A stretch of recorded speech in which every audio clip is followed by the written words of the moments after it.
राधे राधे सभी को जय श्री कृष्णा। तो साथियों, जिनको भी भागवत गीता के बारे में ज्ञान प्राप्त नहीं है, वैसे लोग इस वीडियो को शुरू से लेकर लास्ट तक देखना। मैं अध्याय 4 दिव्य ज्ञान ज्ञान योग का पहला श्लोकों को विस्तार से समझाने का प्रयास करेंगे। तो आप सब विस्तार से समझे और अपने दोस्तों में भी शेयर करें।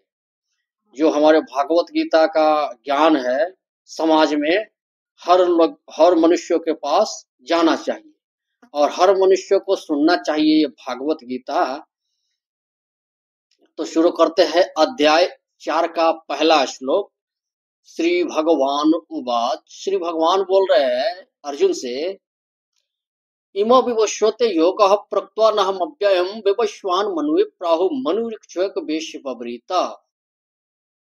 भगवान बोल रहे हैं कि अर्जुन से कि मैंने इस अमर योग विद्या का उपदेश सूर्यदेव विवस्वान को दिए और विवस्वान ने मनुष्य के पिता मनु को उपदेश दिए और मनु ने इसका उपदेश इक्ष्वाकु को दिए। अब यहाँ पे समझने वाला बात है कि ये जो भागवत गीता का जो ज्ञान है, बहुत सारे लोग जानता है कि केवल गीता उपदेश अर्जुन को ही भगवान श्री कृष्ण ने प्रदान किए थे।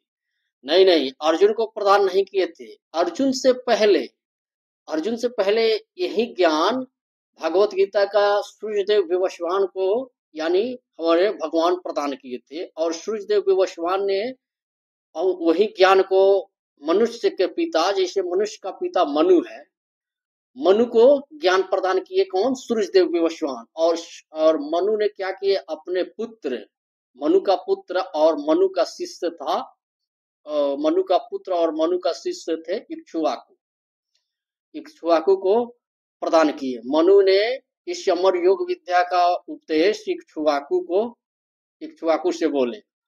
तो आगे श्री कृष्ण बोल रहे हैं कि यहाँ पर हमें भागवत गीता का इतिहास प्राप्त होता है।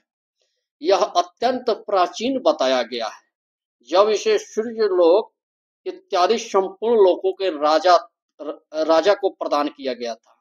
सूर्यदेव पहले संपूर्ण लोकों का राजा थे, अभी भी संपूर्ण लोकों का राजा सूर्यदेव विवस्वान सूर्यदेव ही है। समस्त लोकों का राजा विशेष रूप में निवासियों की रक्षा के निमित्त होते थे।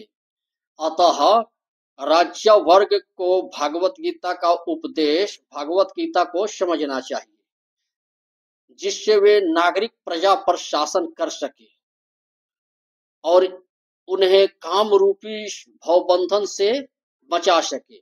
मानव जीवन का उद्देश्य भगवान के साथ अपने शाश्वत संबंध, आध्यात्मिक ज्ञान का विकास है और सारे राज तथा समस्त लोगों के शासनाध्यक्षकों को चाहिए कि शिक्षा, संस्कृति तथा भक्ति द्वारा नागरिकों को यह पाठ पढ़ाए।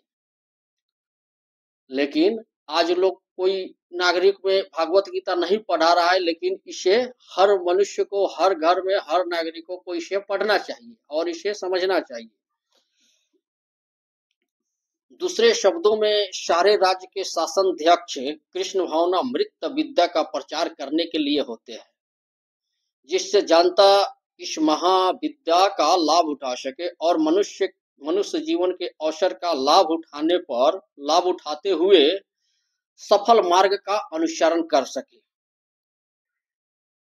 सौरमंडल के अंतर्गत समस्त ग्रहों लोक का उद्गम है। ब्रह्मा संहिता में कहा गया है,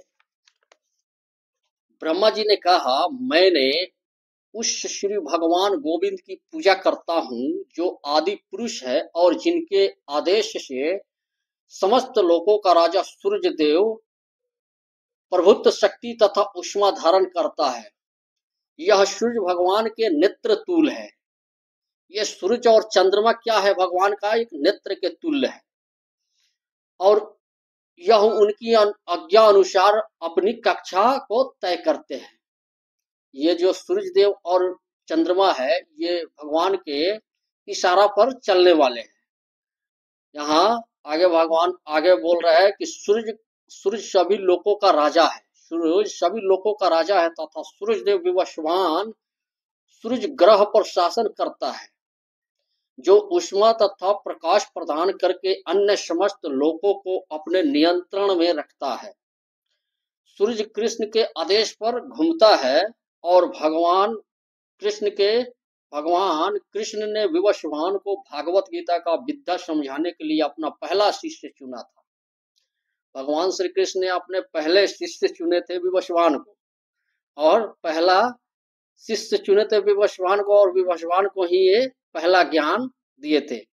आगे बढ़ रहे, अतः गीता किसी मामूली सांसारिक विद्यार्थियों के लिए कोई काल्पनिक भाष्य नहीं, अपितु ज्ञान का मानक ग्रंथ है जो अत्यंत काल से चला आ रहा है। आगे आगे और बढ़ते हैं।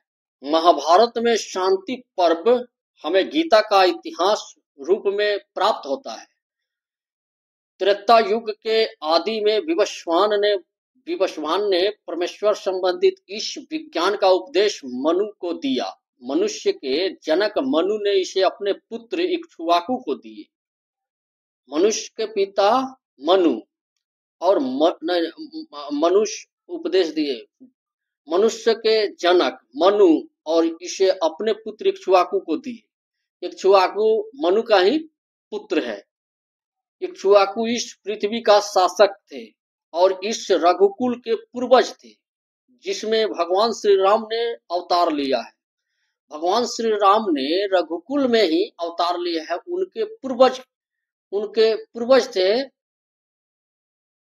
इक्ष्वाकु सबसे पूर्वज थे, यानी राम जी के पूर्वज जो थे सबसे पहले इक्ष्वाकु थे। इक्ष्वाकु से ही रघु भागीरथ, ये जितना भी उनका वंशज है, ये सब इक्ष्वाकु से ही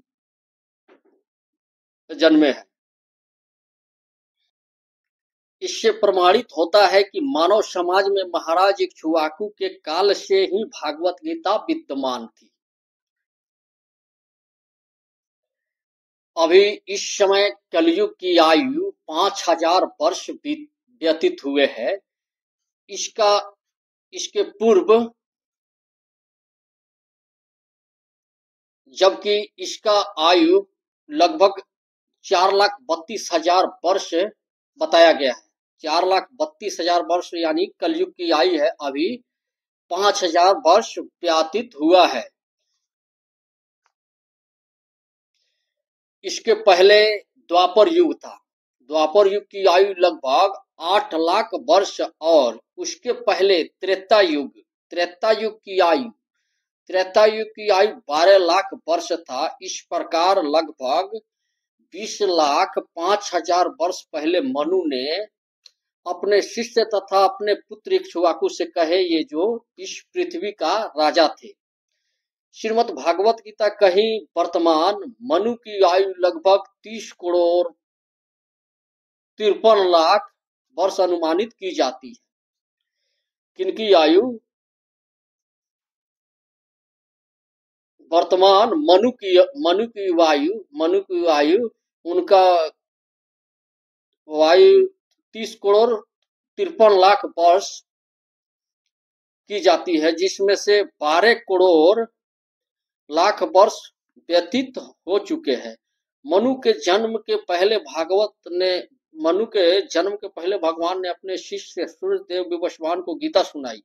मोटा मोटी अनुमान यह है कि गीता कम से कम 12 करोड़ 4 लाख वर्ष पहले कही गई है, और मानव समाज में यह 20 वर्ष से विद्यमान रही है। इसे भगवान ने 5,000 वर्ष पहले अर्जुन को दूसरा बार गीता का उपदेश दिए।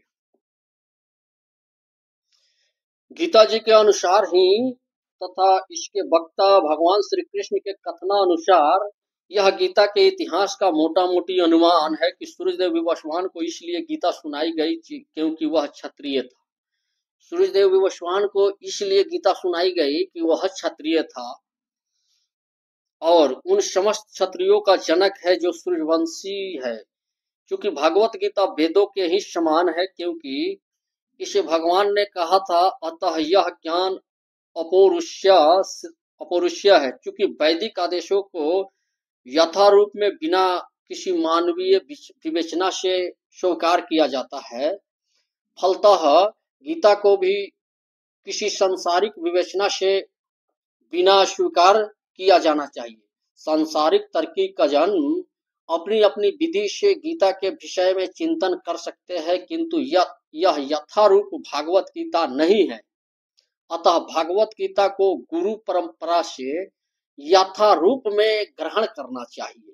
यहाँ पर यह वर्णन हुआ है कि भगवान ने इसे सूर्यदेव से कहा, सूर्यदेव ने अपने पुत्र मनु से कहे और मनु ने अपने पुत्र इक्ष्वाकु से कहे। राधे राधे, जय श्री कृष्णा। तो साथियों, यहाँ समझने वाला बात है कि ये भागवत गीता कोई नया बात नहीं है, ये बहुत पुराना है। यानी इसके बारे में समझने में बहुत मुश्किल है, बहुत कठिन है। तो आप सब इसे समझने का प्रयास करें। जय श्री कृष्णा, राधे राधे।